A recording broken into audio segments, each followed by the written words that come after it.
the circle of life. And one of the things that you just played there in terms of that farmer in Uganda was understanding the circle of life where chickens are concerned.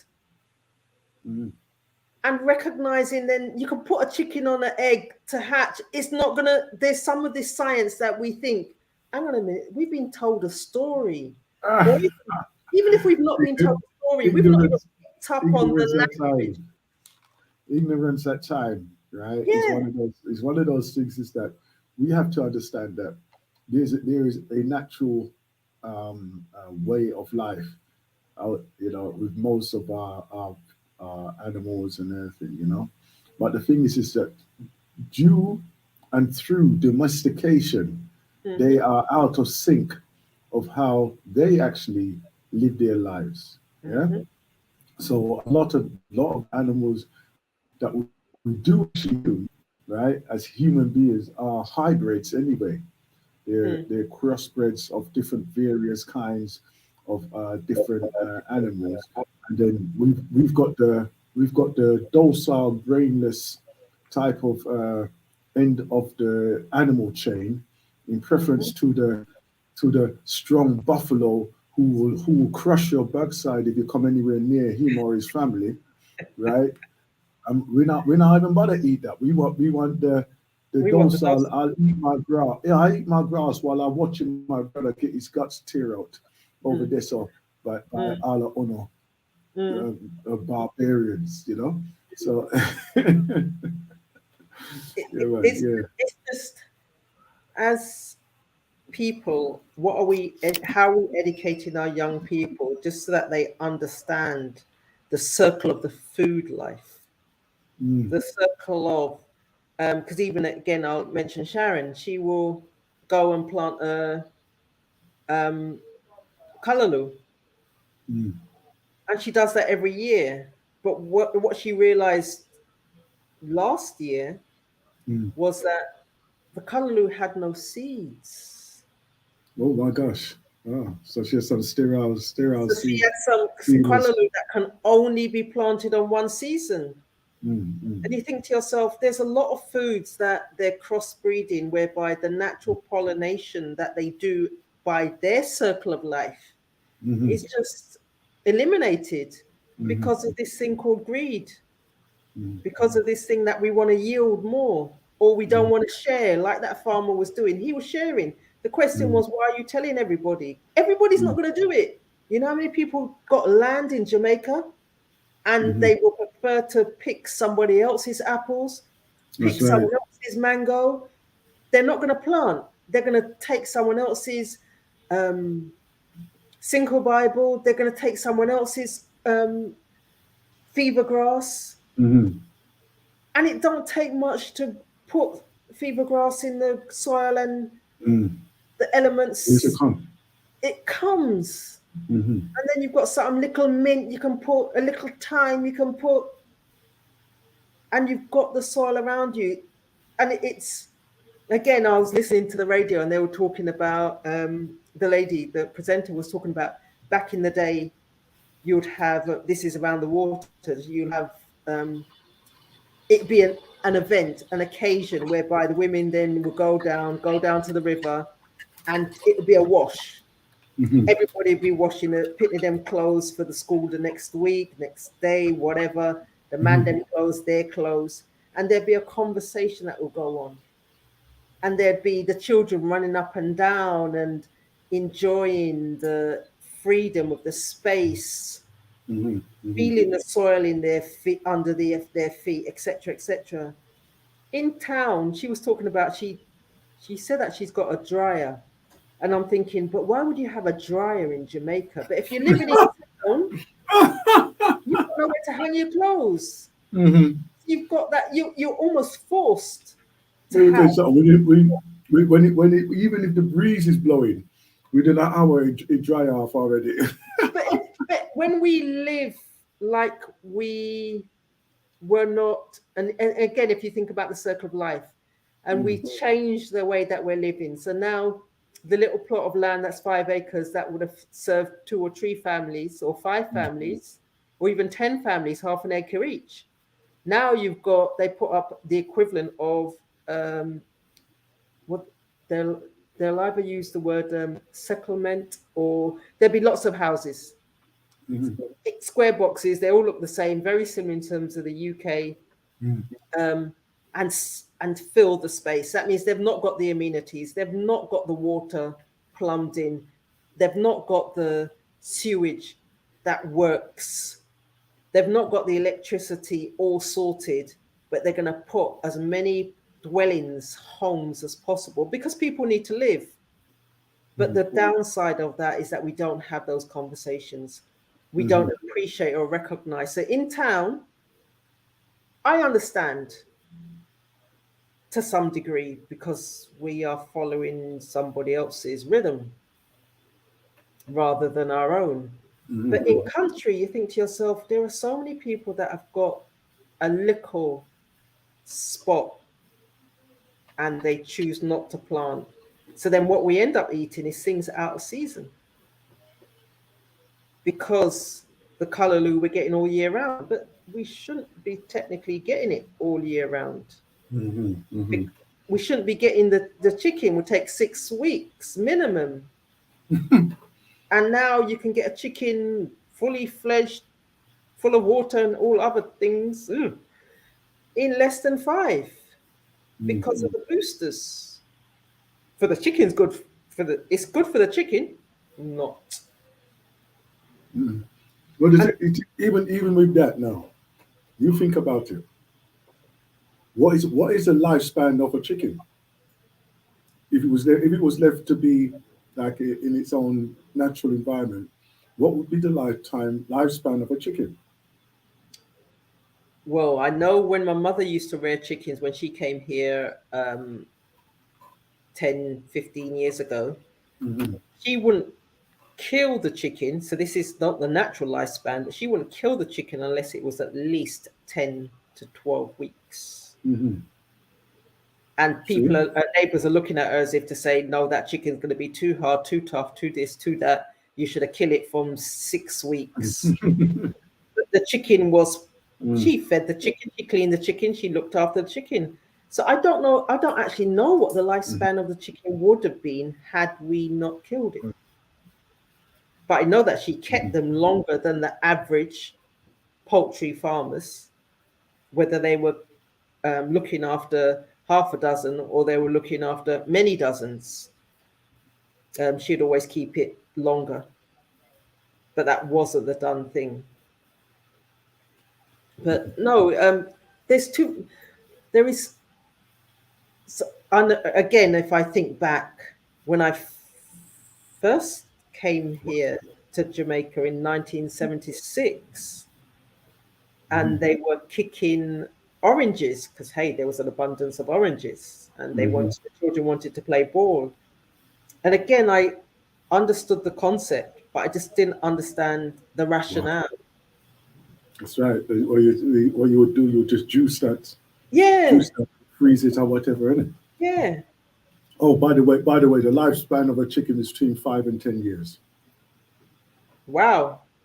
We cut it. We Oh, cut it obviously, within 12 months.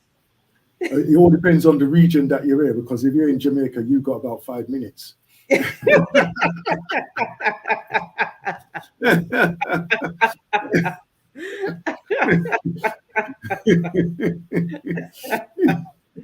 Anyhow. It's the local delicacy. Yeah, The yeah. KFC and the You're just other unlucky. foods.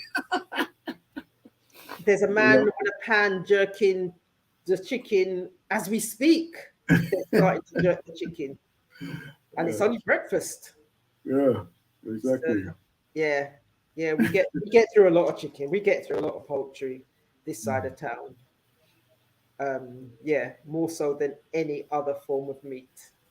Wow. Whether it's the back, the neck, the legs that Mm. become soup, become something something, or whether or Mm. not it's the yeah, yeah, we get through that. I never realized it was that long. Yeah, yeah, yeah. Well, now you know. Now you know. Right? Hey, No, so 5 to 10 years. Yeah, yeah. So apart from that, we're here on our protocol. We're talking about protocols right now because I Mhm. did mention it earlier on about certain protocols. Because we're obviously we're on our health and rejuvenation process, right, or protocol, Mhm. right. Now, this is the thing. This is the thing that many of us don't take that special time for ourselves to do that deep cleanse, right? So we're talking about the skin at the moment. We're talking about the skin because we was talking about the herbs and everything else, but obviously the skin is also a reflection of what's going on within ourselves, right? Mhm. So like even for like our skin condition and how it interacts with our environment, like the sun, right? Whether it's hot or humid or cold or whatever, that is how our bodies do react. So obviously, to cleanse and to condition our skin is very, very, very important, especially like even our hair, Mhm. right? One of the things that I discovered when I was younger, right? I thought, wearing a hat was one of those things I never really did. Mhm. No matter what the weather was or whatever, I never really used to wear a hat. And it's only as I went through like my twenties or so, I started to wear a hat type of thing. And what I found is that even though the hat is not covering my ears, right? Anytime I took it off, I could hear so much more better, Mhm. you know? Mhm. And like even for that, and I thought, wow, because like even at that time, I wasn't aware of our abilities, right? But I just thought, well, something is like the hair is like an antenna, Mhm. you know, and like obviously it does form like a kind of vibration, like when you got a fork, tuning fork, Mhm. Mhm. right? And then you bang it and it makes that, Mhm. and you see the fork vibrating. Mhm. And so the here is very much like that. So it's part of your channel of listening and hearing things as well. So Mhm. like even with that, and I thought, I wonder if my mother would let me grow my locks now, right? Mhm. But obviously she said no, no.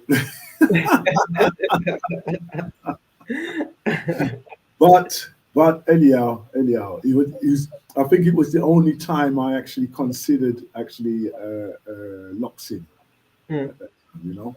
But Mhm.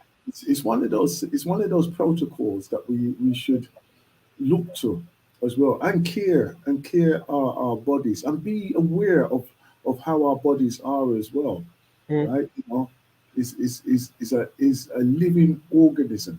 Mhm. It's a living organism, just like how we are, right? Mhm. Like I was saying about like washing, exfoliating, and also resting, you know, Mhm. massage, and all them type of things there, because it's one of those things of that if you don't use it, you would lose it. Mhm. You know, the Mhm. body has its time when, for instance, if you're a person who just sits around all the time, right? Mhm. You're a person who works who works continuously at a table. All of a sudden, you will your body will just go into that mode Mhm. and be in that position. Even when you stand up, Mhm. you still be in that hunched over position, and like you'll be walking around as if you've got a back pain. Mhm. Right? But it's not. It's the fact that you've conditioned yourself to be in that position all the time. So, in other words, you need to stretch and rejuvenate those areas, those abilities, and everything else. With that, I know that I know you do your walking as Yeah. well, right? And I know that you are an active young person as well, or younger person, right? So, so what's the protocols that you participate in? Yeah. So for me, Mm, yoga's something. So I can't touch my toes, mm, but I know that yoga, in terms of the stretching, helps me to get down further in order to touch my toes mm, with comfort rather than with forcing or with pain. So again, I recognize, and someone told me once a while ago, I read something. If I can't eat it, I should be curious and concerned with what I put on my skin. Mm. Because you'll often see on the bottles, don't put it in your mouth. But if my skin is is equivalent to my mouth, but I can put it on my face and I can put it on my body, I can put it on my lips, but I can't digest it. Mm. To me, there's a problem with that conversation. There's a disconnect. So I'm Mhm. careful with where I A, purchase my products, and B, what I put on my skin. And I was even having a conversation with someone the other day, and they're creating their own skin products, hair That's it. products. There you go. They There said you that go. Just they're looking at the ingredients in terms of her name happens to be Sandra as well. It was a good year where Sandras were concerned, but your father was busy.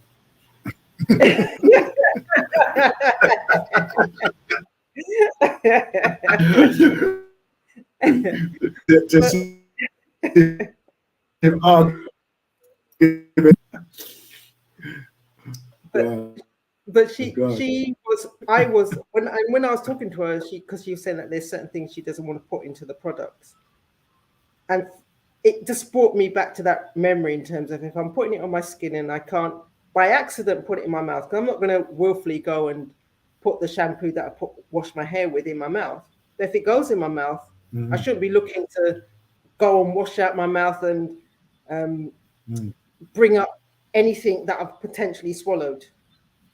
Mhm. So for me, that's one of the things that I'm conscious about in terms of what do I put on my That's a point. skin. That's a As point you there. said, That's a point there. Yeah, that's a point there because I know some. There are some places that they have what do you call it now? I won't say organic. Like berries and juices and extracts from plants, what they use to as their shampoo. Like they mm, would use the gel from like aloes, like those type mm, of mm, plants, mm. saps, tree saps or something like that. Some of the products are like that. You know, so I do know that they actually use those things there. So mm, So again, a story of when one of the journeys when I was out in here in terms of Jamaica, hmm and as you said, aloe. I'd know it a single Bible, and I'd always grow it when I was in the UK. And hmm I got to a point where it was flowering. So that told you in right. terms of the age of the plant, the maturity of the plant. Which is And one of those slow growers as well. I would Mm. pick the leaves and I would use it for my hair, or I'd use it if I'd got a burn.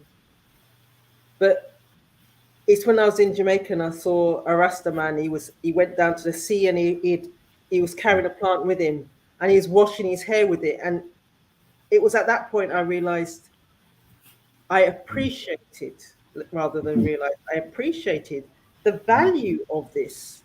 And this Mhm. was before you tend to see containers and the things in the shops that say aloe vera, and you're thinking, you Mm. guys are about 20 years late according to where I'm thinking. Way behind, way Everyone's behind.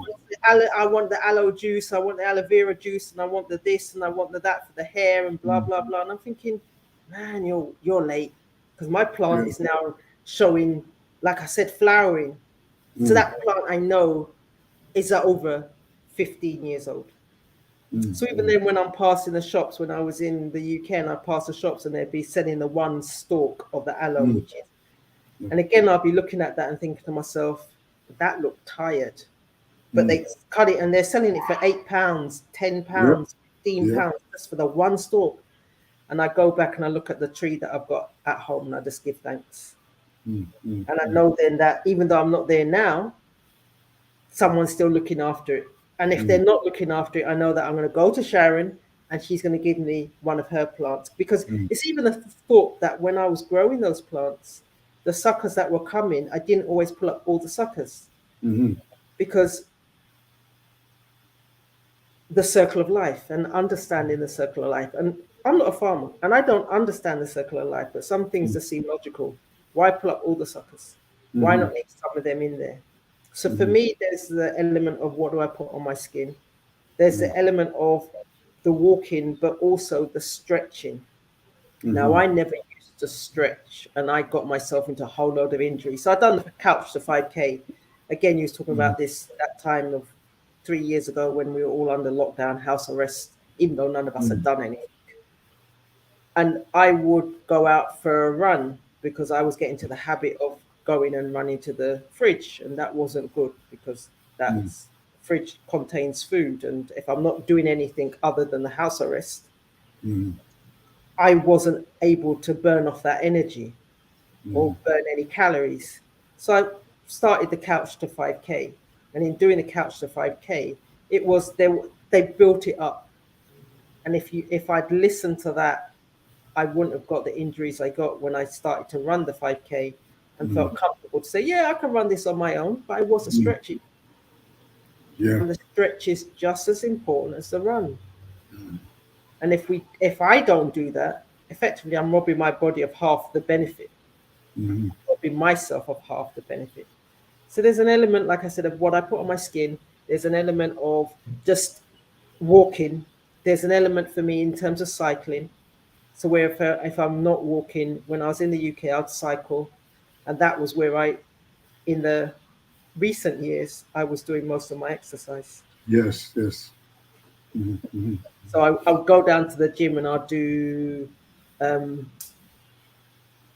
One of the reasons why I love going down to the gym, and this was before I was speaking to you, or actually before I went to and realized that you can actually buy something for your home where you've got your sauna on tap.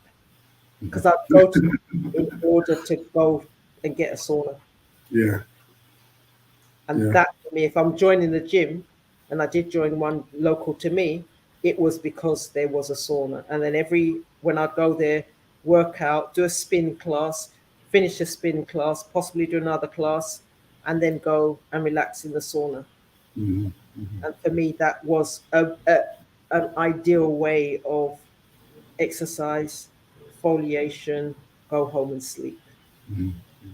Because I was in that frame of mind whereby I just felt, yeah, my body felt rejuvenated, but it just needed that little bit more, which was called the sleep.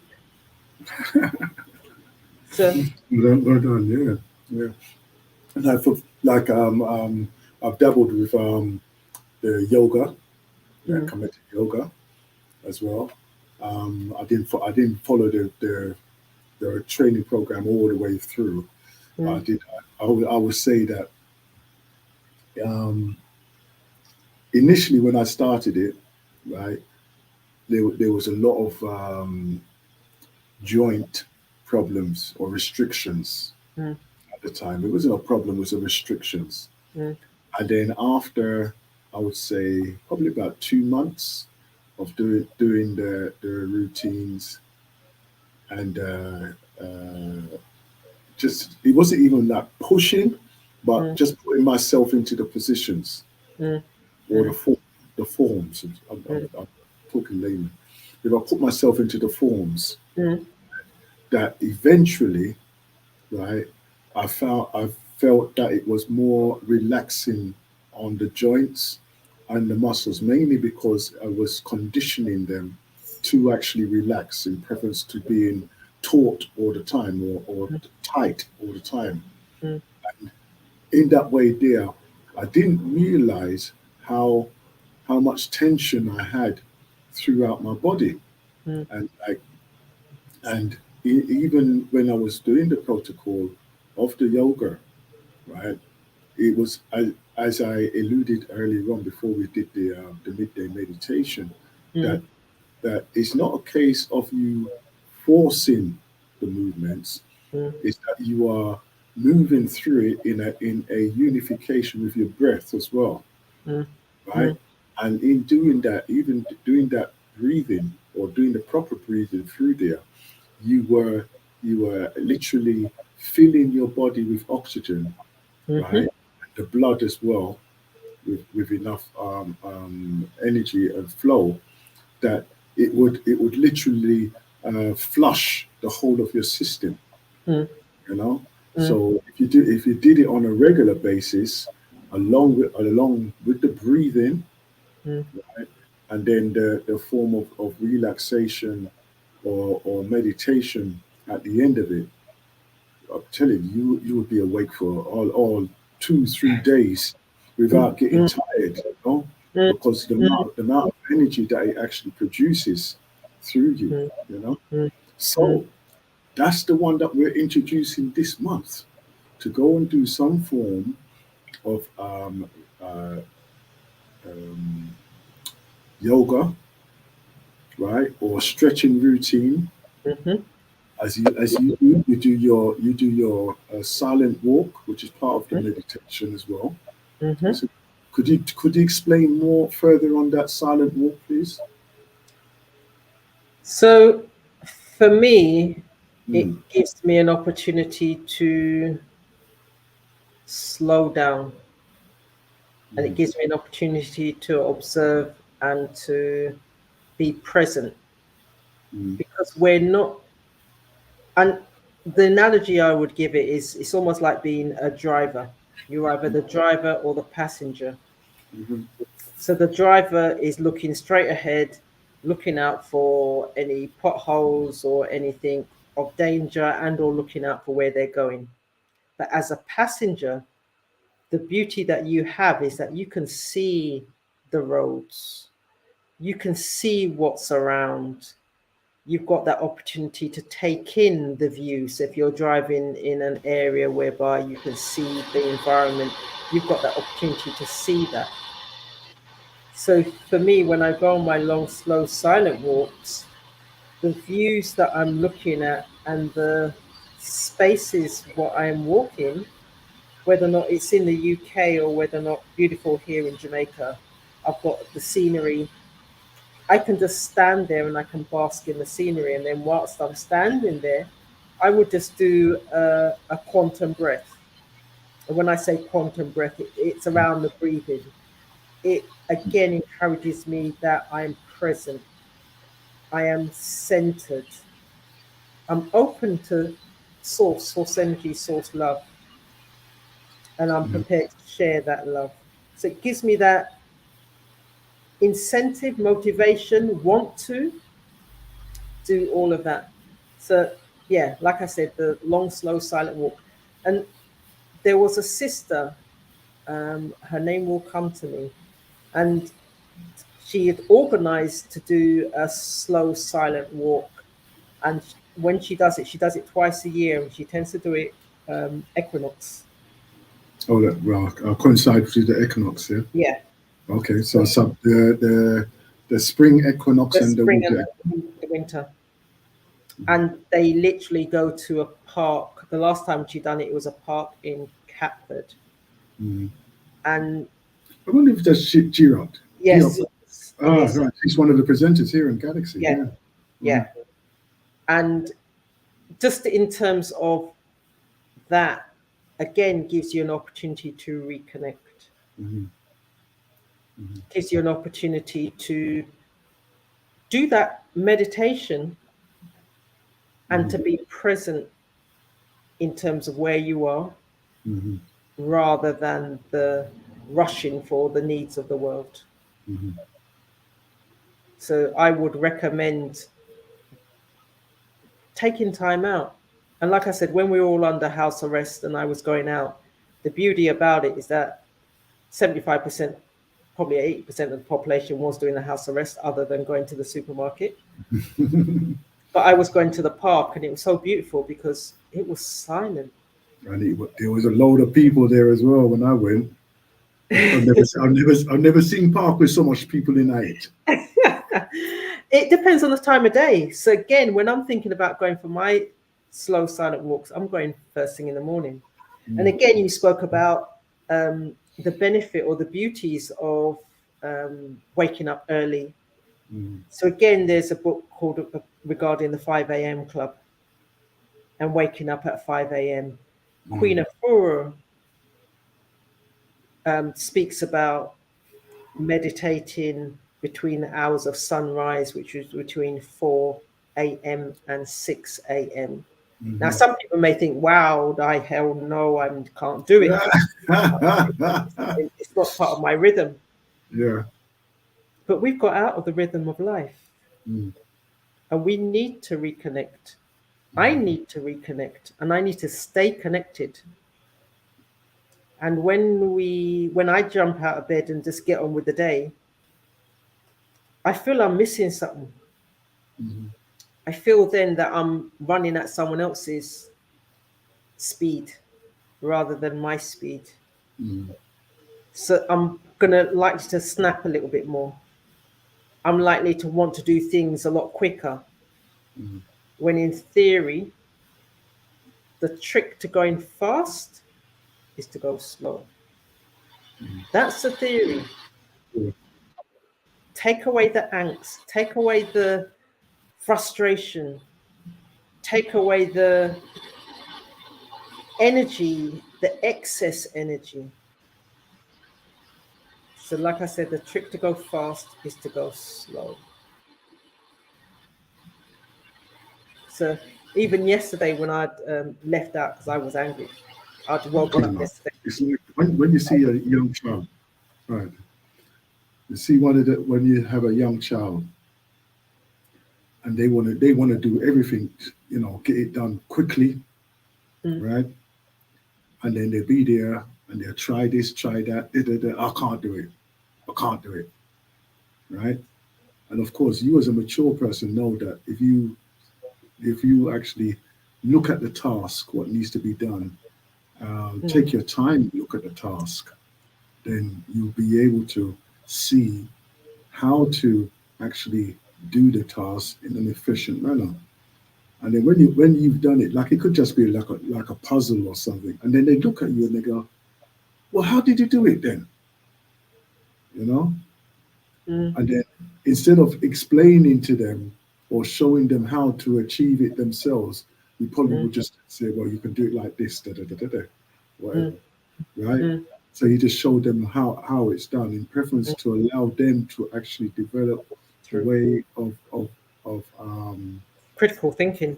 yes, right, yeah, right. Let them go through that process of learning Mm, how to solve the problem themselves, mm, mm, so that when they approach anything like that again, at least they have that imprint of I can actually solve this myself.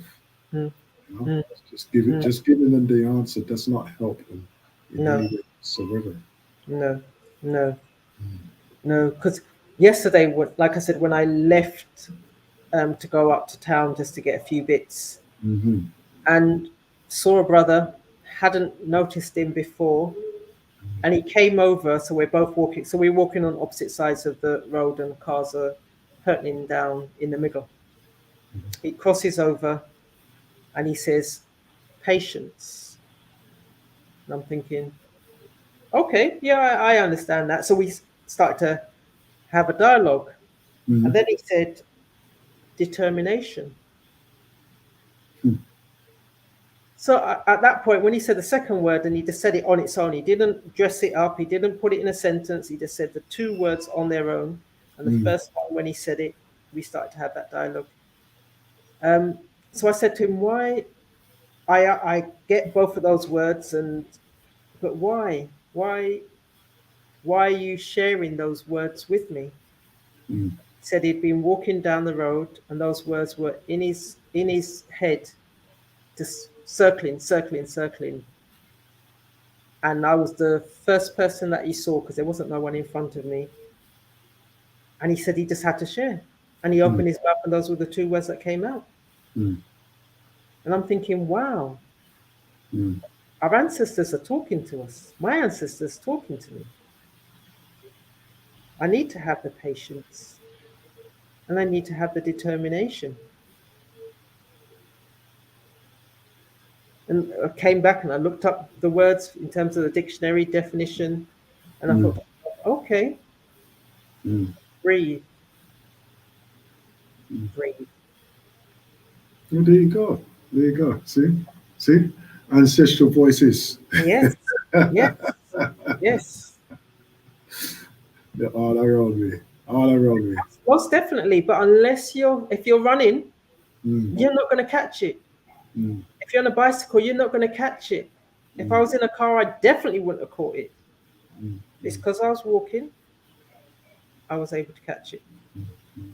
And you was in that mindset, anyhow, because Yeah, as you say, in the silent, in the your silent walk, you're receptive. yeah, You put yourself in a receptive mood anyway. So yeah, yeah, yeah, man. yeah. So, like I said, there are things that we can do that don't cost money, but it does cost time. The Time. question I'd say is, are you prepared to invest in yourself from a Mm. time point of view? Yeah, this is just it. How do you gain um, a day's work in 7 days? Sorry. How do you gain a day's work, a day's time in 7 days, or day's working time? Sorry, that's better. How do you gain a day's working time in 7 days? Yes. No. No. I don't know. I don't know that answer. I You, can, you get up an hour earlier. and that's it. It is literally as simple as that. But what we choose not to do, which the flip side of that Mm. means then that you need to go to bed an hour earlier, or you No, need no. to put You yourself. just get up. You get up an hour earlier, Well, and you take. some people may need to go to bed earlier, or put themselves in an environment whereby they are switching off on the technology, Mm, whereby they can then breathe. So when they then wake up that hour earlier, they've got that opportunity of connecting with the daily disciplines. And when I say the daily disciplines, I'm talking about the prayer. mm, I'm talking about the dialogue with your divine. I'm talking about the meditation. I'm talking about the drinking of the water. I'm talking about the stretching yoga. I'm talking about journaling. mm, I'm talking about giving thanks and gratitude. All of mm, those within that first hour when the rest of the world is sleeping. mm, And that's the beauty about it, is that you get that opportunity to do that whilst the rest of the world is sleeping, the household is sleeping, the neighbors are sleeping, the mm, dog or the cat or the animals don't need your time at that moment. It's just your time, just to mm, reconnect with your source, reconnect and recharge your energy. mm, And like I said, if we don't do that, what we end up doing, and what I ended up doing, was going through the day with angst, which is not how we. It's mm. not the best way of presenting yourself to the world Yeah. Mhm, and um, talking with, or working with, or meeting other people, because then you mhm, meet people with an attitude mhm. Definitely, definitely. rather than a Look, smile. one of the things that uh, just to roll back a little bit on what you were saying there, and I'm sorry that I haven't introduced this yet in the program, but I would introduce it now, right, and incorporate it within the meditation. Although I have mentioned it a few times, very few times, right, but it is important writing down our thoughts, Mm-hmm, writing down our inspirations, mm-hmm, and the things that it did cross my mind this morning, right, journaling. It did cross my mind this morning that when we get those, you get those flash of like, wow, if I did this, and or I got an idea on, and mm-hmm, wow, this could really be effective, or this would help me out so much, or this would help people, a great idea just like that, right? And then you turn around and get to the door, and then you've forgotten all mm-hmm, about it. And then you thought, now what was the idea again, right? And then you try to recall it and revisit it. This is why you should always have a journal nearby, and I would say a specific journal, mm, right? mm, Not just old, piece of paper, whatever. Although that works at time, but mm, put it into your specific thoughts journal. mm, Yeah. So I would encourage all of those who are listening here on the Blacknificent Show to get yourself a thoughts journal, mm, right? And have mm, it to hand at all times.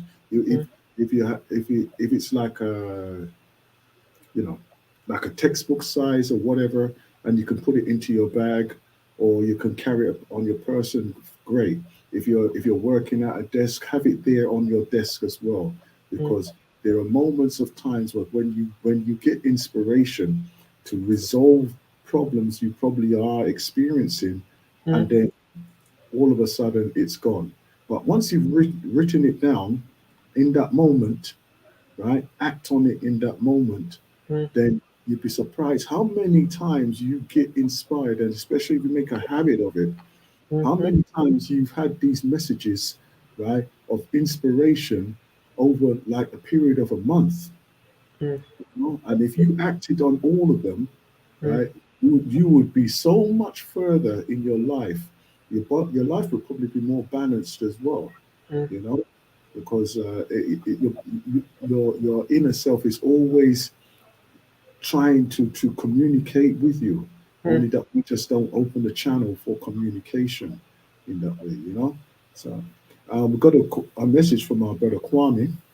mhm, So the Kwame, the quiet one from the galaxy, and what he's saying is to remind you that you should d- build up a seed bank, right? So as you're eating some like, as they say, naturally grown foods, mhm, yeah, that actually reproduce themselves, we mhm, should we should collect the seeds, like whether it be watermelon, pumpkin, whatever, peppers or whatever. Collect the mhm, seeds, dry them out, and then put them aside, store them, so that you can mhm, utilize them again or replant them or whatever. Because like as you're saying, a lot of the foods that we're getting, right? For instance, you know, I remember what watermelon, boy, you would be spitting out more seed than chewing watermelon, type of thing. You remember them days? You remember them? mhm, Right? mhm, Don't eat the seed because it's cyanide, it poisons you, mm, and all those mm, things. mm, Then again, but then again, when you look at the habits of most of the animals, right? They're eating everything, and mm, then they filter it out, and then next minute the fruit is growing again. mhm. So so hmm So hmm on that point, so last year this time when I came here hmm and visited, and I'm walking in up the yard and walking to the gate, hmm and there's tomatoes growing. I'm thinking, but there wasn't tomatoes growing the last time I'd gone there. Mum hmm had done literally what Kwame had suggested. hmm She'd eaten some tomatoes and hmm just fling the seeds out there. hmm And for the whole from December all the way up to February, we were hmm eating tomatoes off of that tree. you see. And it is just so easy what she used to do before. And again, I was having a conversation with a young brother who comes and helps us in terms of tendering the garden. Hold And he on, was, hold on. I'm going to give you the look of Innit? Yeah. The young brother that come and help you with the garden. no, he's knowledgeable. I'm coming back onto the journaling, but I Yeah, just want to yeah. capture this thought. So, and I didn't recognize it because, again, in the back of the yard, we've got planting and banana. Mm, And one of the things about the planting, he was saying, is that what the planting will do is that you plant it here, plant it mm, on the left side of the screen. And if the planting is not comfortable with where it's growing, it's going to send out roots to the middle of the screen and it will come up.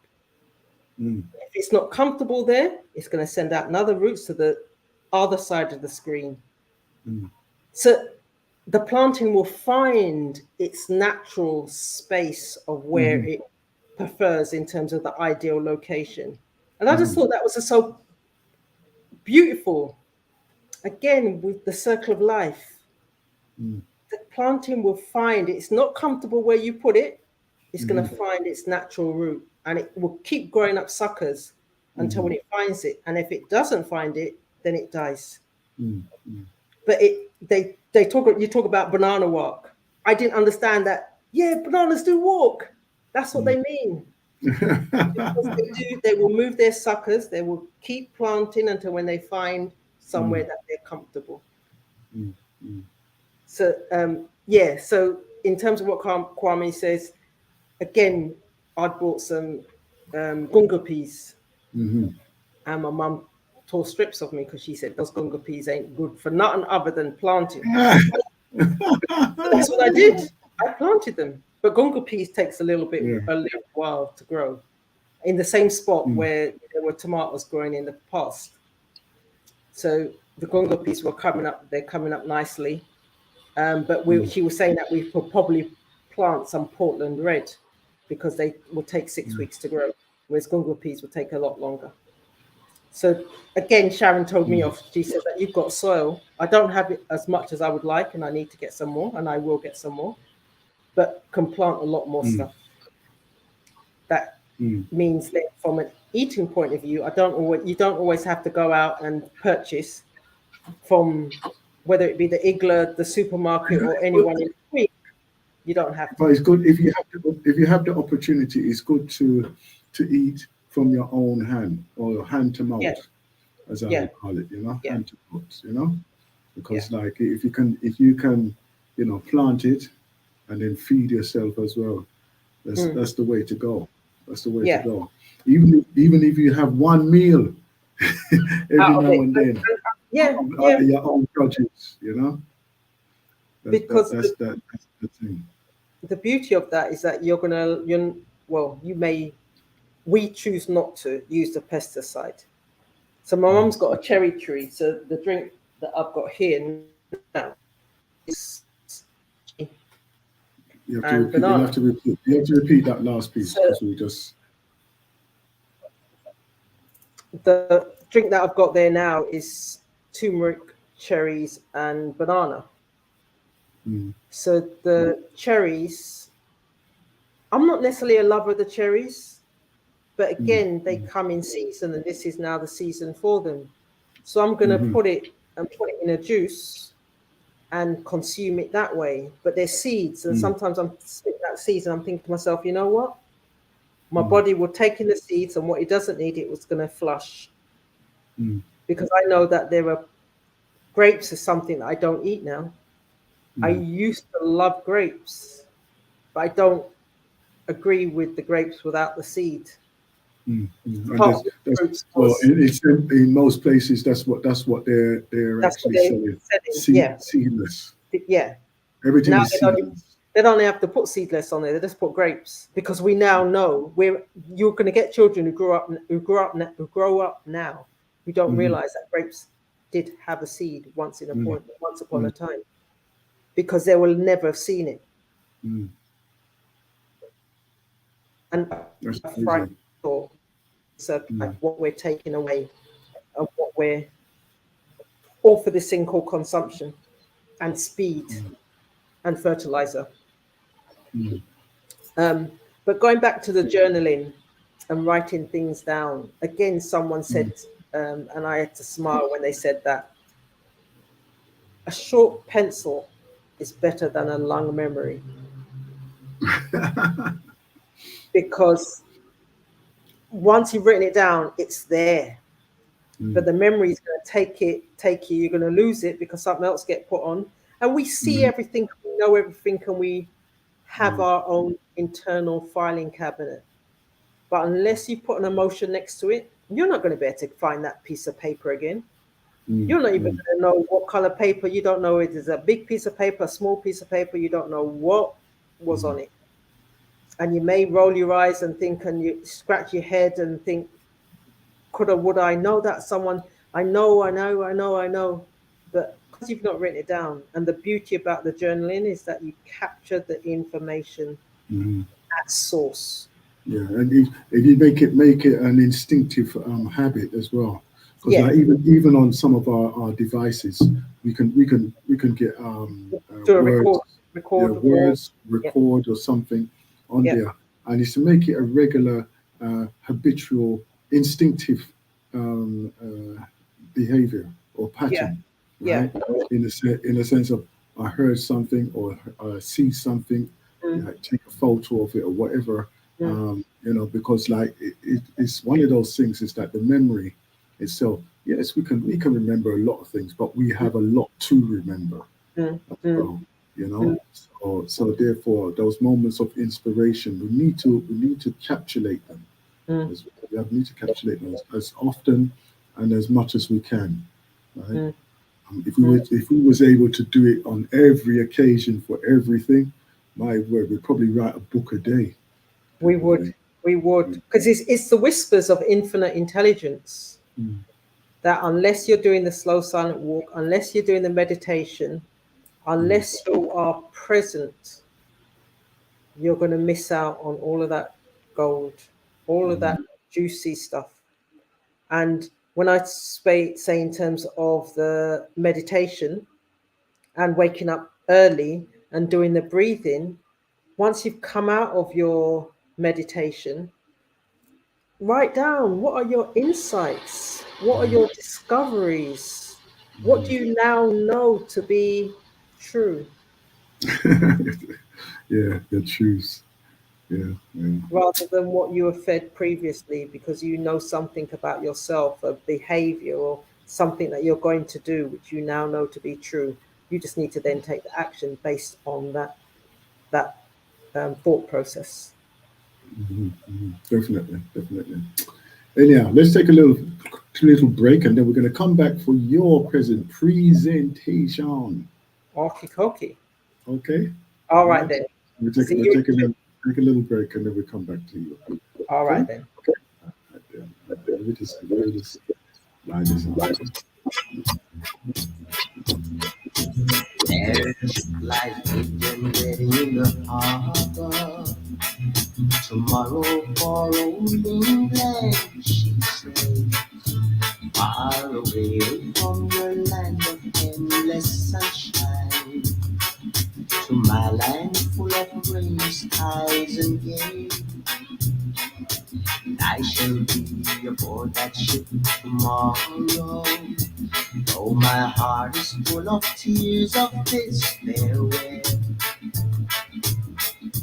for you are beautiful, and I have loved you, dear, more dear than the spoken word can tell. For you are beautiful, and I have loved you, dear, more dear than the spoken word can tell. I heard there's a wicked war blazing, and the taste of war I know so very everywhere. Even now I see the foreign flag raising. They got some fires we sailing to hell. I have no fear of death, it brings no sorrow. But how bitter will be this last farewell. For you are beautiful, and I have loved you, dear, more dear than the spoken word can tell.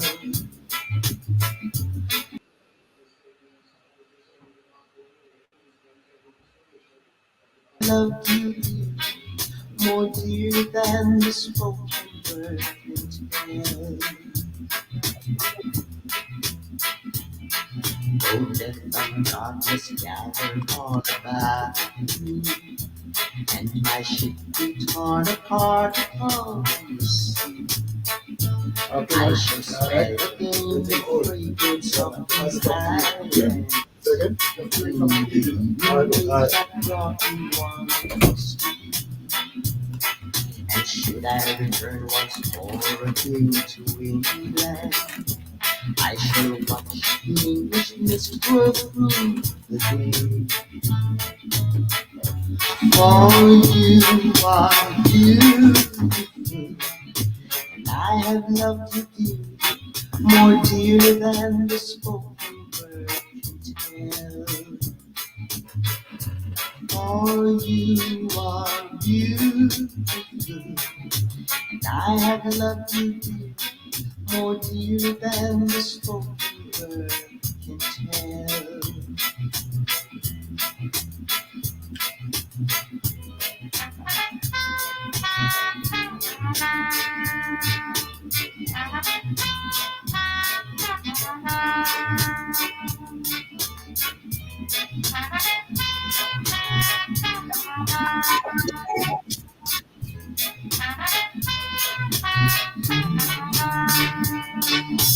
There's a ship lies waiting ready in the harbor.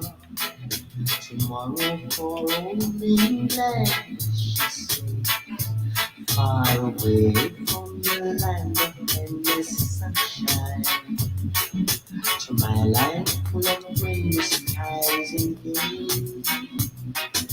And I shall be aboard that ship tomorrow, though my heart is full of tears of this farewell.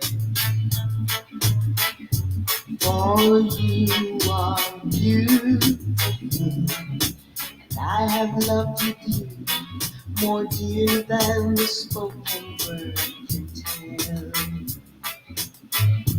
For you are beautiful, and I have loved you dear, more dear than the spoken word can tell.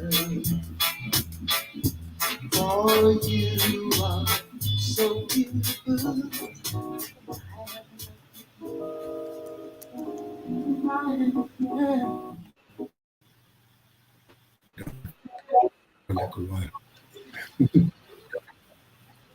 Greetings, greetings. We're back again.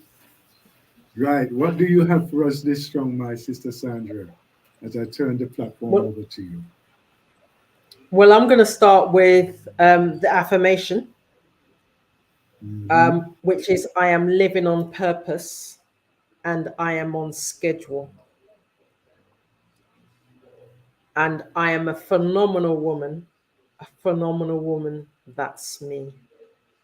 So those are affirmations that I say to myself on a daily and on a regular basis. So as Brother Aston said, my name's Sandra. I'm a best-selling author, writer, speaker, personal development coach, and I'm focused on helping you, to my clients, to develop your personal skills, improve your self-awareness. And that's some of the conversations that we're having here, so that you can reach your full potential in your personal and professional life. So I'm still celebrating women's achievements, recognizing then that International Women's Day isn't for me just a day. It's an achievement that we've done, and I want to talk about it for the whole of this month. And those achievements include achievements from my mother, and I've spoken about some of her stories so far. Our mothers, Queen Nanny, Mary Seacole, plus other women who have stood the test of time, left a mark, left something that as others, as individuals, we can pick up and we can run with. So I know that I'm currently in Jamaica. We had rain yesterday, and I say yes, yes, yes to that. Again, we are looking for rain today. And I'm just saying, bring it on, bring it on. But I'm grateful that we've got this technology. We've got the opportunity to have these conversations, to have this dialogue, whereby you can dial in and listen. You can dial in, you can listen, whether or not you're sitting in the office, you're sitting at home, you're walking, you're driving, it makes no difference. And you can listen in on a like-minded station to people who want to serve and feed your soul, your spirit, and engage with you and bring you information from a community point of view. What's happening in our community? What's happening in Jamaica? What kind of things are they thinking about or not thinking about, as the case may be? So like I said, I'm still celebrating and thinking about International Women's Month. And last week I spoke about the history and how it was finally adopted by the UN in 1975. But for me, honoring women, celebrating their achievements, remembering the fights and the struggles go further back than that. So there were struggles in the home.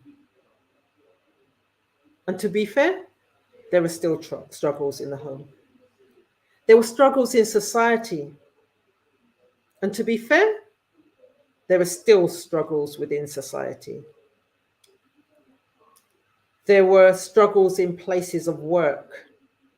And right, you guessed it, to be fair, there are still struggles in the places of work. So the struggles have not diminished. With that day that the UN and other countries will have a day off, it becomes a day whereby women get an opportunity to, are encouraged, let's put it that way. The spotlight is encouraged on them. Whereas before, women may have sat in the background within the communities, in the society. They're saying that on that day, we're going to shine the light on you so that we can celebrate your achievements. So, like I said, I'm going to celebrate some women who have touched me in terms of what they've done. So I'm starting with Queen Nanny rather than my mother, because Queen Nanny is obviously older than my mother.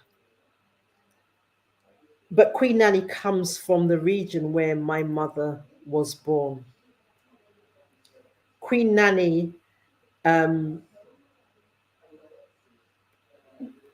came, and there's some debate. And again, when I was looking and I was thinking to myself, who is this lady?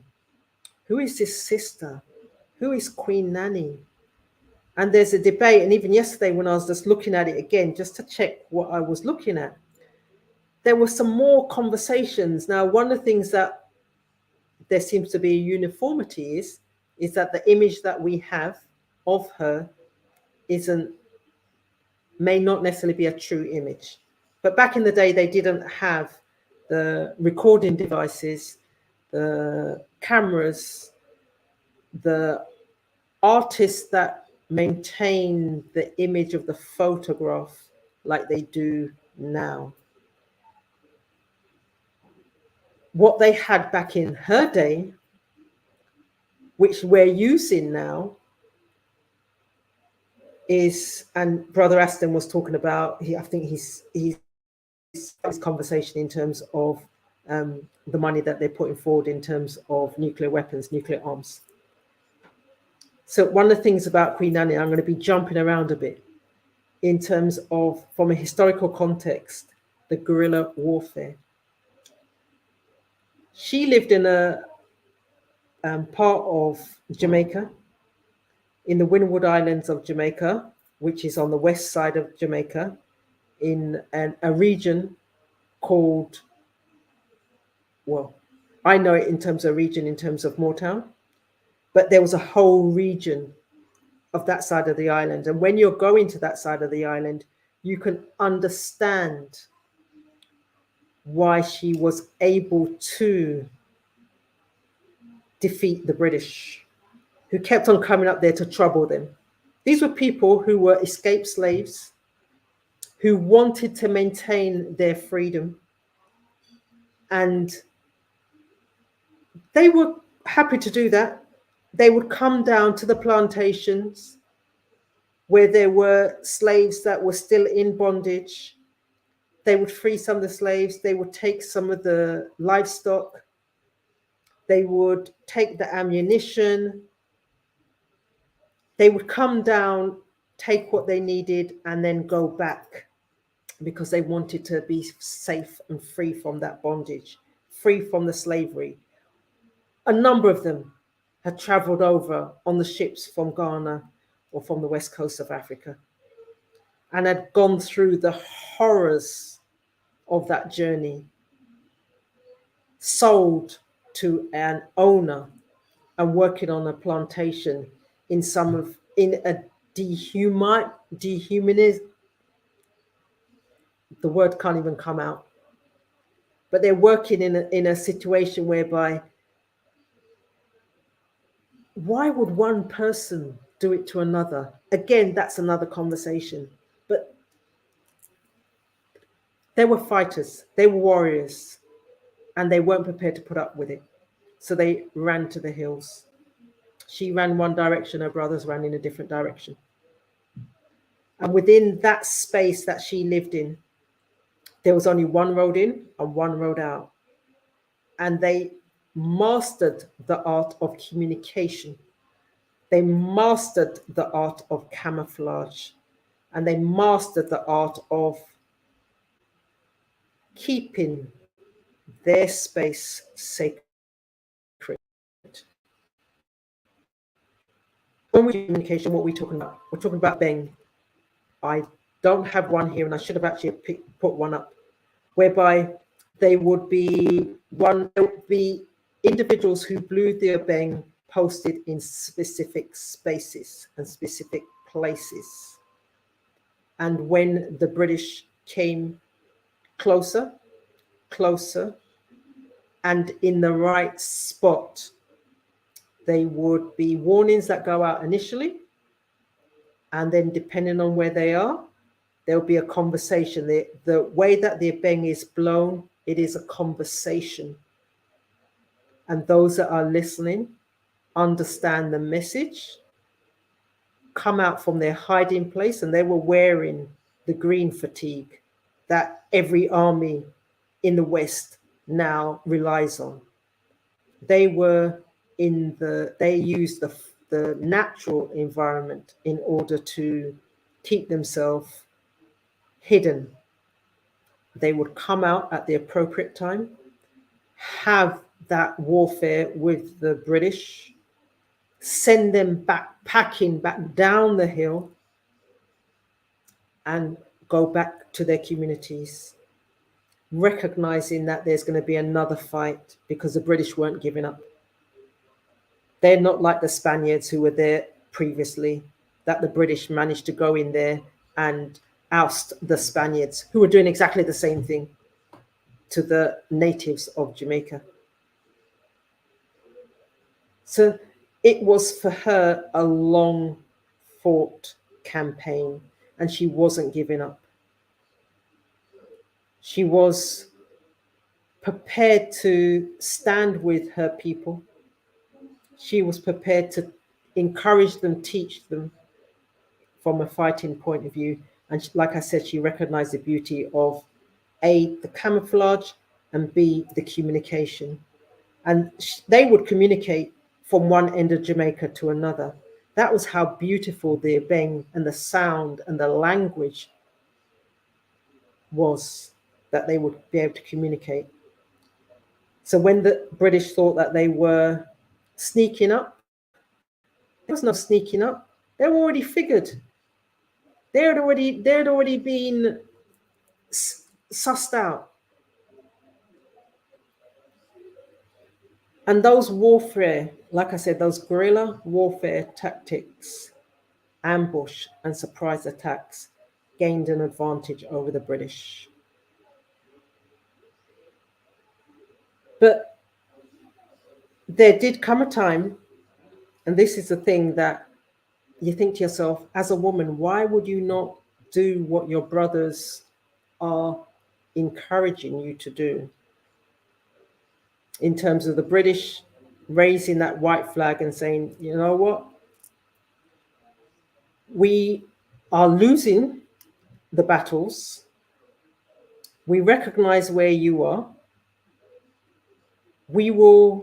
Let's sign a treaty. So Kudru,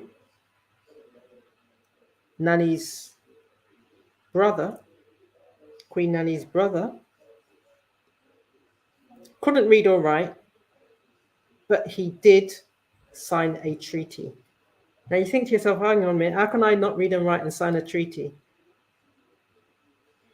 The treaty that he signed, Queen Nani refused to attend that signing of the treaty, because she didn't believe that the British will do what they claim to do. And because it was written down, she didn't again believe that what was written was going to be in the best interest of the people, her people, the Maroons. So she didn't go to the signing. She didn't partake in it. And it was the treaty, the peace treaty with the British was signed in 1739. And that granted freedom to the Maroons to establish them as a semi-autonomous people.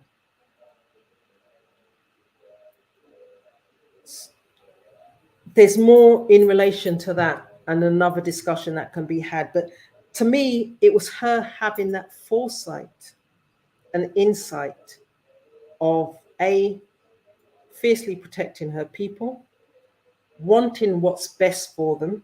Again, there's the conversations in terms of the Maroons sending back slaves who had escaped. So again, that's another conversation to be had. But the root cause in terms of, for me, and just recognizing and seeing the image, and she's now on the $500 bill, Jamaican currency. She's the only national heroine in Jamaica. All the other are heroes. Your Marcus Garvey, Norman Manley. They're all male. She's the only female national hero within Jamaica, heroine within Jamaica. And the thing about Jamaica, and the thing that I realized the other day, because I'm looking to have stay a little bit longer, and the conversation that they always say is, if you're asking for any documentation, birth certificate, any official documentation, the next question they ask you is, what was the person's mother's name? Everything goes through the female line rather than the male line. But she is the only female national hero. And to me, I find that strange or poetic. I'll use the word poetic. So like I said, my mother grew up in that region. So my mother, and I'm telling the stories that I've heard my mother saying, in terms of she would be looking out on an evening, and there will be dancing, and there'll be talking, and they will be recreating what historically the stories and the behavior that have been passed down over time. So in terms of a community and building a community and having a community spirit, having a language, having a culture, maintaining the words and the language that a number of them would have used when they were in Africa, the food, etc., etc. Those are things that my mother grew up around, and she would hear the stories, she would hear the conversations, she would see the dancing. She may not have understood it. And the thing about big people is that they don't always explain to the younger generation until when they feel that it's ready and right for that younger generation to know. So within Moortown, there's many families. And even though they are families in terms of a name that has been given to them, they grew up, my mother grew up in that community, in that family spirit, that in some parts of Jamaica, it's been lost just because of how we've grown and the distractions that we now have. So she grew up with that family spirit. And it got to a point whereby she was working in Kingston as a young girl. And she heard the then Prime Minister, the UK Prime Minister Chamberlain speaking and wanting to encourage Churchill, rather than Chamberlain, Churchill wanted to, he was literally going around the Caribbean encouraging people of the diaspora to come and help build up after the war the UK.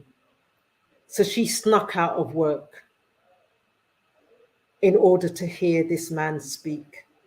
And in sneaking out of work to hear this man speak, she made a decision that she was going to be coming over to the UK for that better life, for the, what do they say, the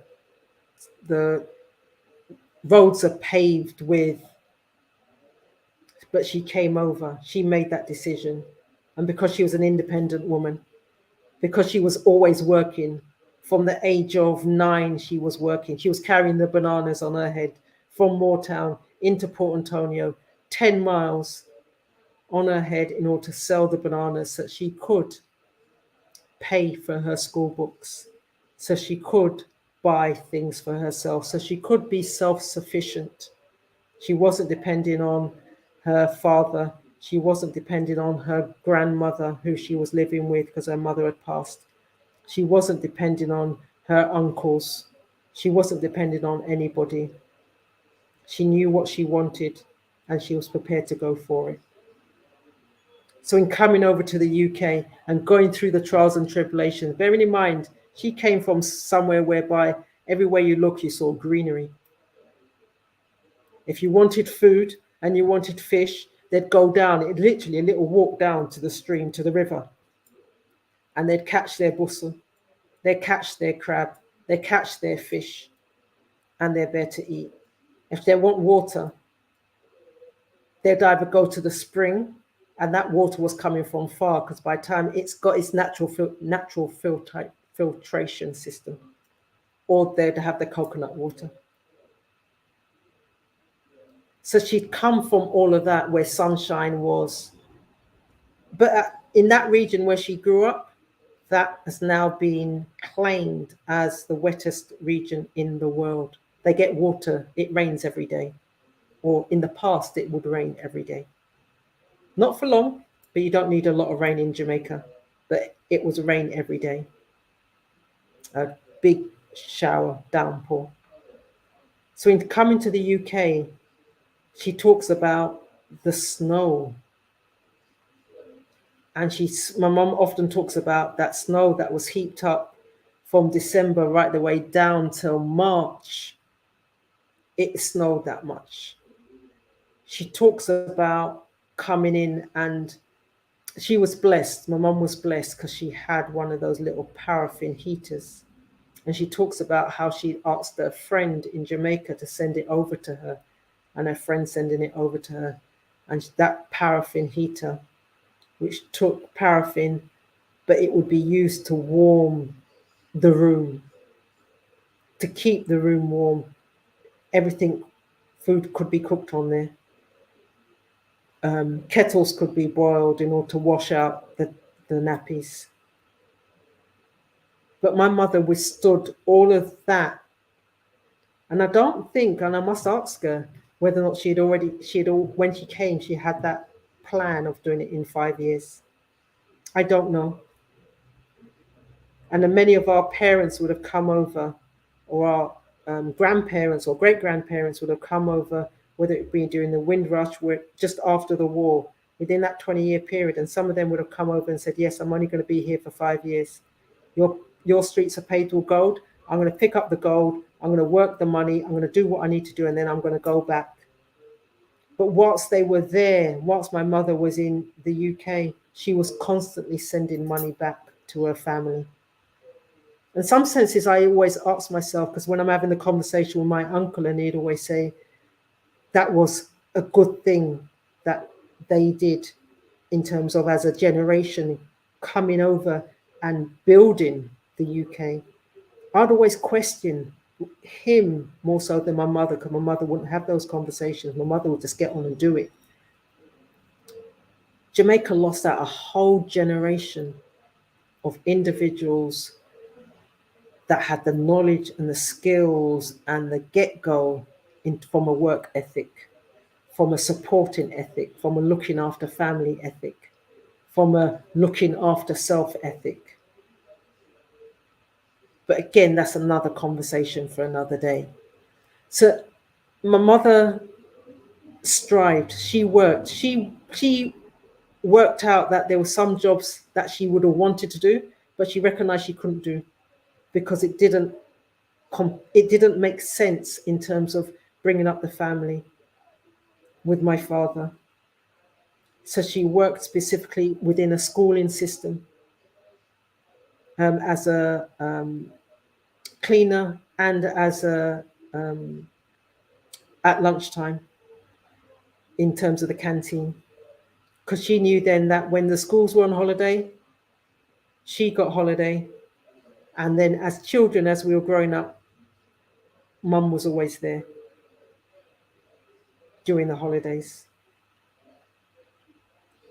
And the reason that she didn't move on, because she used to work, my mum used to work in Dick Shepherd. It's now a I'd say gated community. It's not a gated community, but it appears to be a gated community just above Brockwell Park, just on Topsail. So my mum worked there. But when they were closing Dick Shepherd down, she had an opportunity of going and working in another school. But the school she was going to go and work in, the teacher within that school had not so long ago been killed. He went in to stop an altercation between two children, and this was just when knife crime and children carrying knives and stabbing one another was starting in its infancy. And the teacher got in the middle and was stabbed and died. And my mum said, no, I'm not doing this.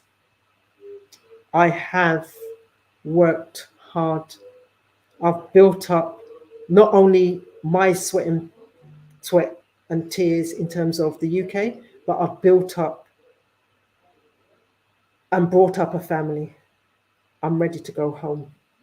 My dad had passed away. He was deceased at that point, and she said she's ready to go home. But the thing about my mother, and sometimes you've got to pick sense out of nonsense. Some of the things that she was doing then when my dad passed away, she would just get on a bus, sit on a bus, go into Oxford Street, around people, stay around Oxford Street all day, most of the day, a couple of hours, and then jump on the bus and then come back up to Brixton. Why would she do that? Now, with my adult self, I recognize she'd done that for her mental health, so she could be strong for her children. She could be strong for herself. So there's things that women do by default for others, for their family, for their community, which is the reason why when I'm thinking about the Women's Month, I'm not thinking about it as a day. I'm thinking about the contributions that those two women made to my life, directly or indirectly. So I'm not sure about yourself, because there'll be women in your life, directly or indirectly, that have done something that you can look back on. And what I'd encourage you to do is not just look back and think about it as a memory, either record it, get the recording, get the pictures, put something in writing. Those stories, historically, as a people, it wasn't what was written down, it's what's been said. And how do we then remember what's being said? With so much stuff coming in left, right, and center, and so much stuff in terms of the media, good, bad, or indifferent, social media, the telephone, the television, with so much noise going on around us, we don't have that opportunity of taking stock and being able to, we won't remember it all. And every time when I think about what I know in terms of Queen Annie, and there is so much more, and there are the debates in terms of could she actually catch bullets? Did she need to catch bullets is the question I'd ask. If guerrilla warfare was working, and she knew that she and the army and the men and the women knew how to use a cutlass, knew how to use a machete, why would they need to catch the bullets? The thing about her is that she was a spiritual woman. And again, when they talk about her, they often talk about her from a Obia point of view. And again, they twist it. But I would say that what she did for her people at that point was, in effect, progressive. But she wasn't the only woman who did that at that point. And I think of that movie that came out just before I came to Jamaica last year, October, The Woman King. And thinking about the roles that women have done and stood up to in order to make a change and serve and support the communities that they are in. So that's been my thoughts. There are more that I could say, but I don't know if there's anyone from what I've said the telephone number is there, the text line number is there. And when we're thinking about the telephone number, we're thinking about the number is 0203 289 6504. So that's the telephone number, 0203 289 6504. And the text number is 0907947 479219. So text in. Text in and tell us which woman are you going to be celebrating today? There you go. All right, then let me just give you a piece of this while we're waiting for them. And the dark end of the street, that's where we always be, hiding in shadow where we don't belong, living in darkness to hide our wrongs. You and me in the dark end of the street. You and me. I know time will take its toll. We have to pay for what we stole. It's a sin and we know it's wrong. Oh, but our love keeps coming on strong. Still away to the dark end of the street.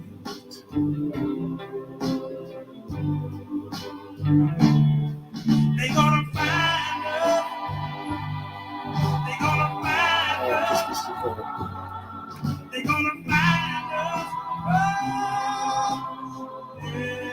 that it calls back. In the dark of the street,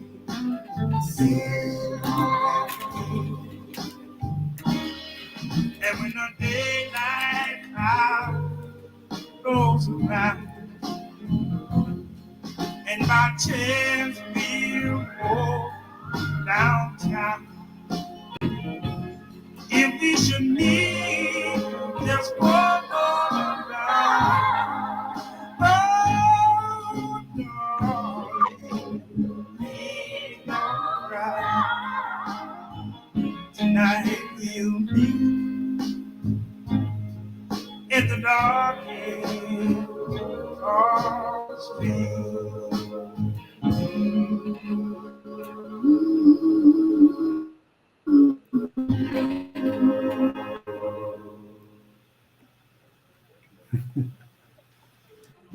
You're getting the protein there, Good Brother afternoon. Aston. Yeah, I'm trying to. Good afternoon, Blacknificent. A brilliant show, beautiful show, man. Oh my gosh. It's great. My mother, my beautiful black mother, my aunties, grandmother, to be general, all African women, really, truly. Gosh, I'm from, my mother was a single parent, and you know, I love my dad, he's passed away.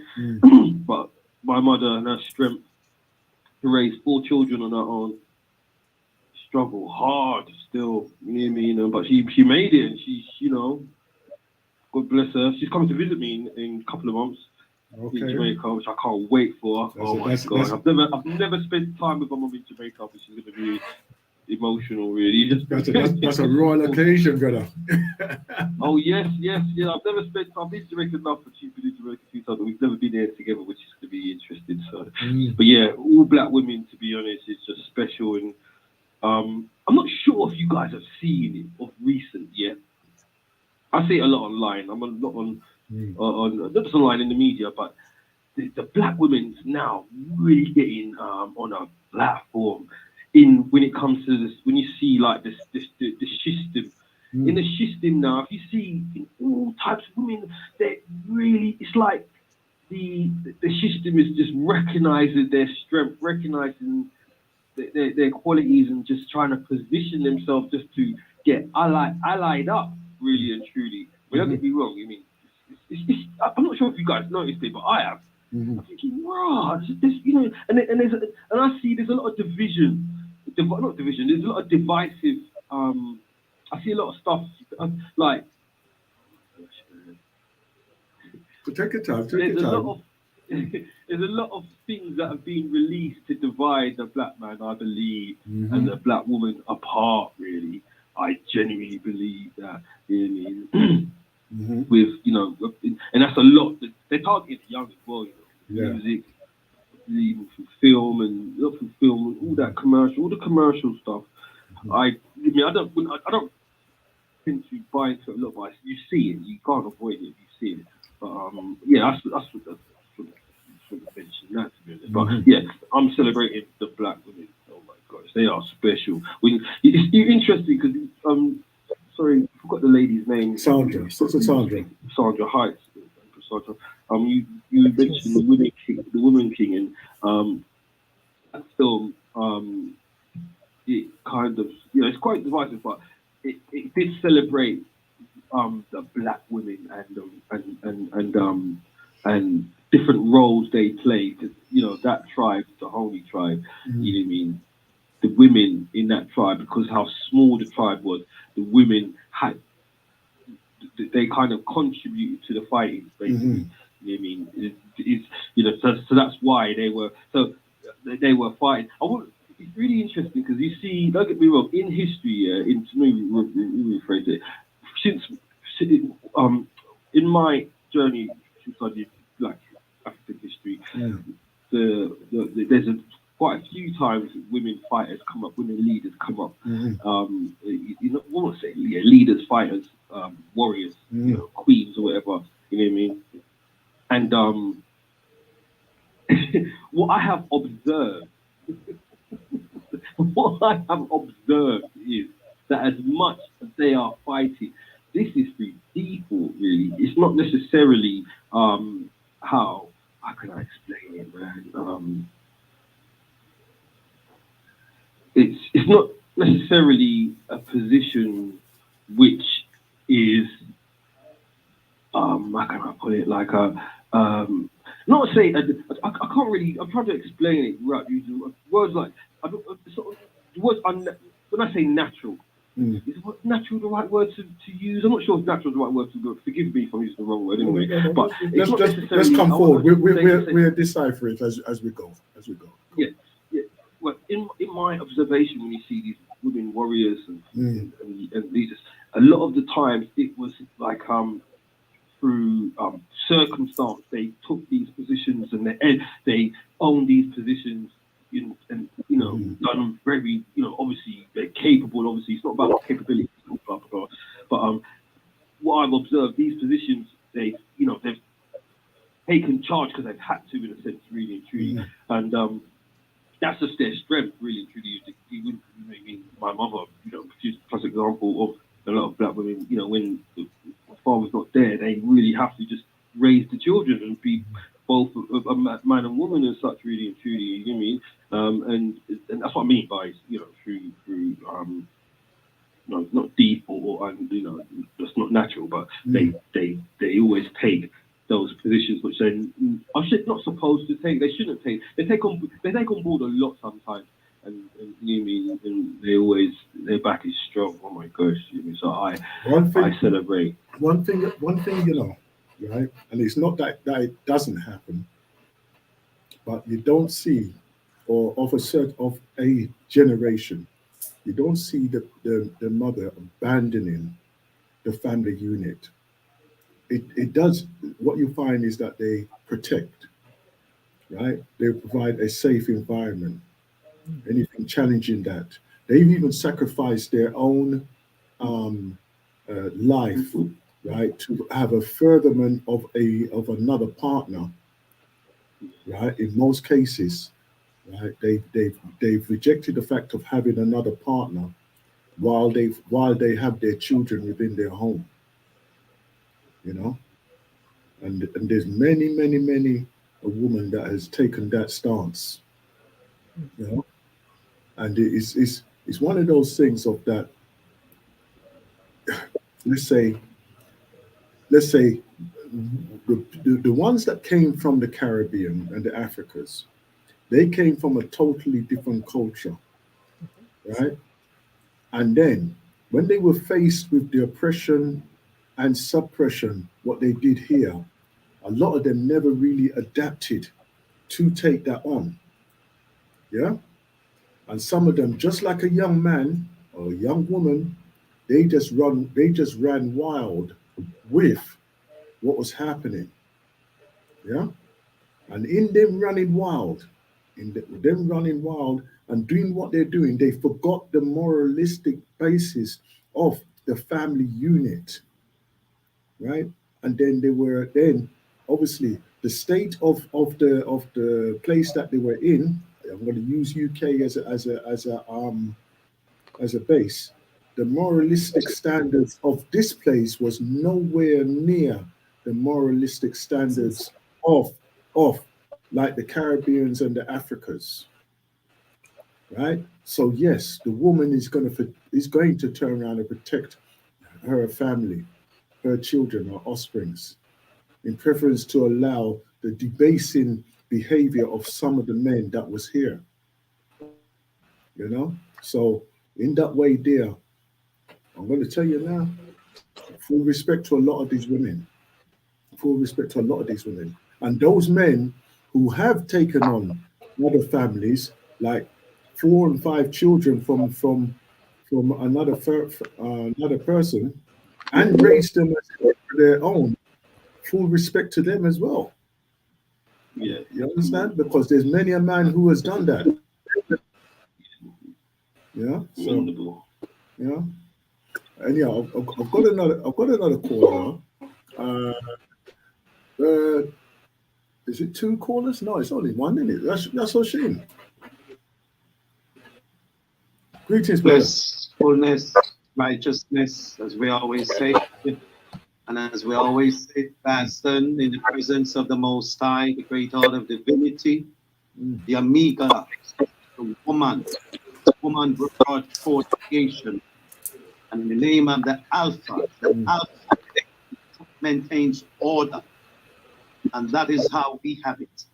So, as it relates to a woman, our woman is, when you know the incredible things that a woman has done and how much different strains have come out of the African woman. This is why we'll always say to the north and to the south, give up. Keep not back my sons from far, my daughters from the ends of the earth.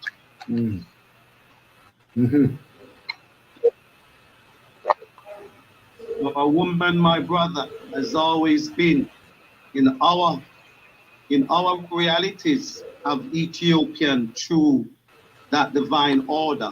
Our woman, we know how great our woman is. That's why we always had the balance, and your majesty demonstrated purpose of it when he himself, under his coronation, he made sure his empress Mene was baptized, was crowned.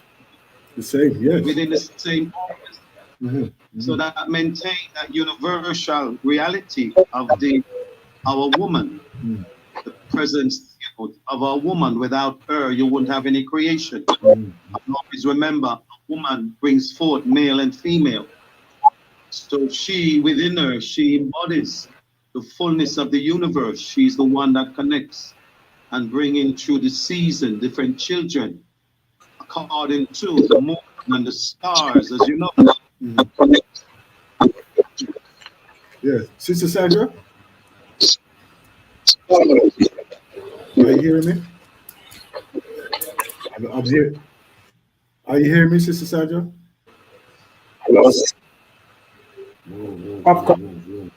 I've got connection, so I'm hearing every other word.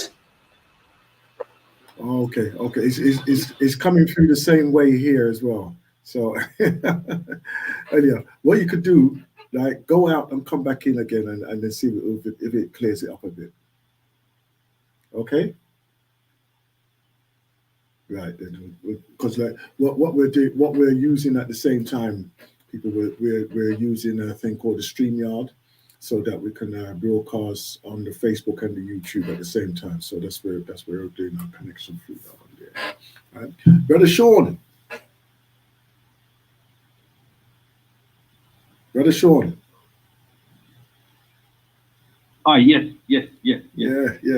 So we're having a royal visit then for next year. Is that right?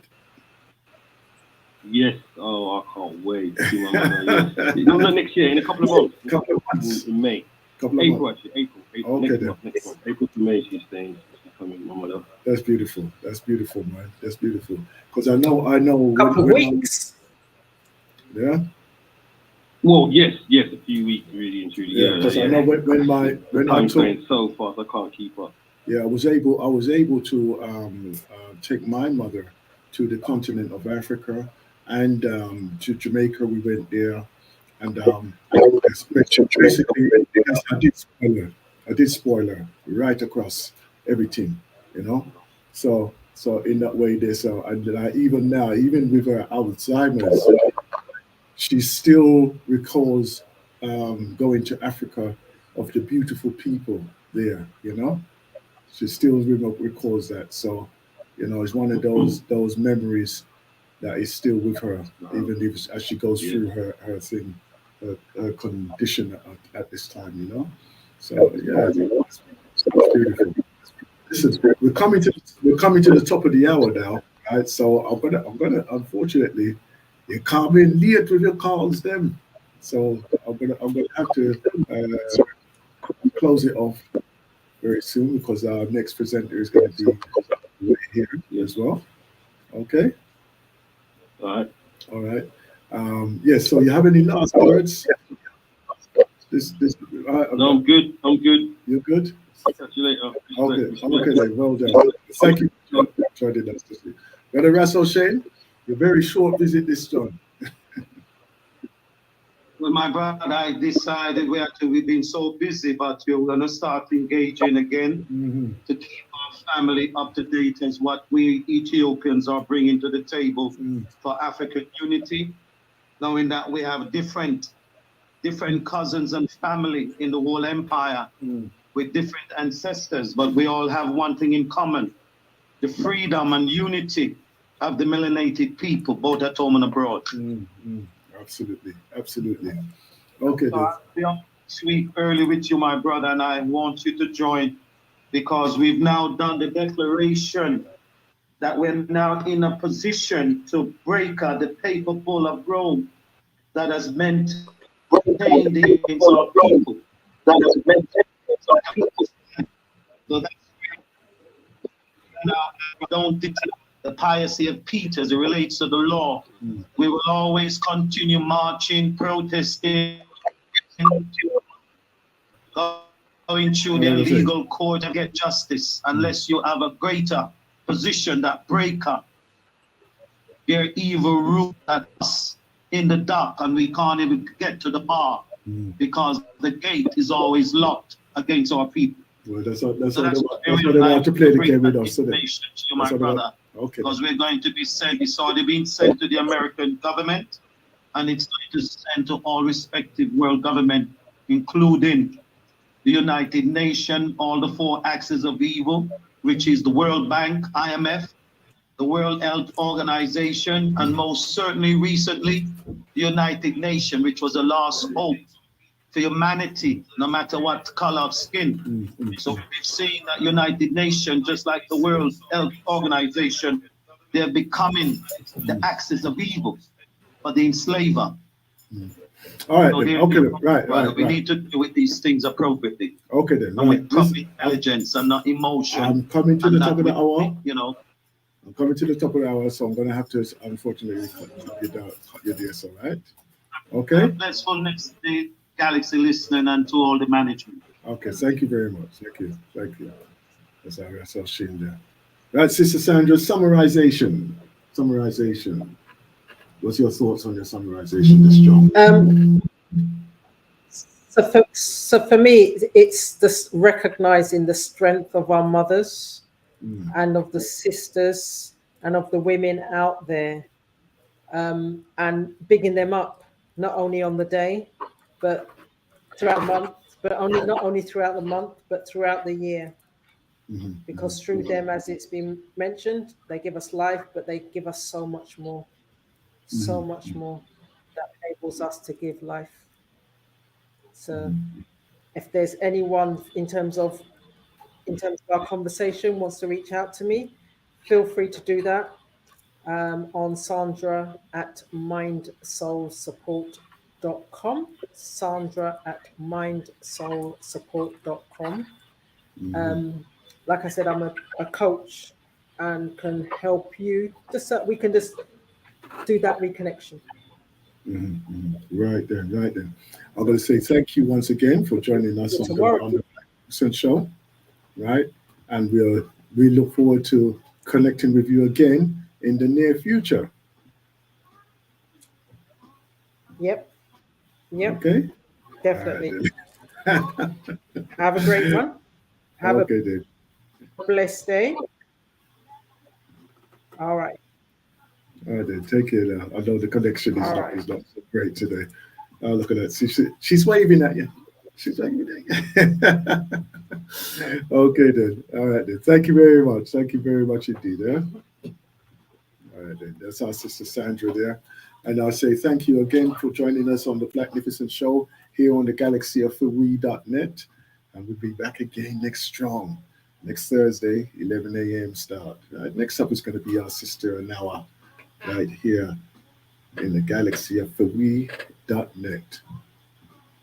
Until then, all the best.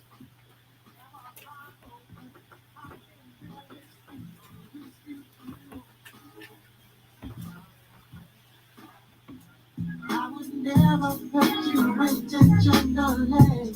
I will alright. I've been stressing on it all through the night. Oh, my baby, so cool.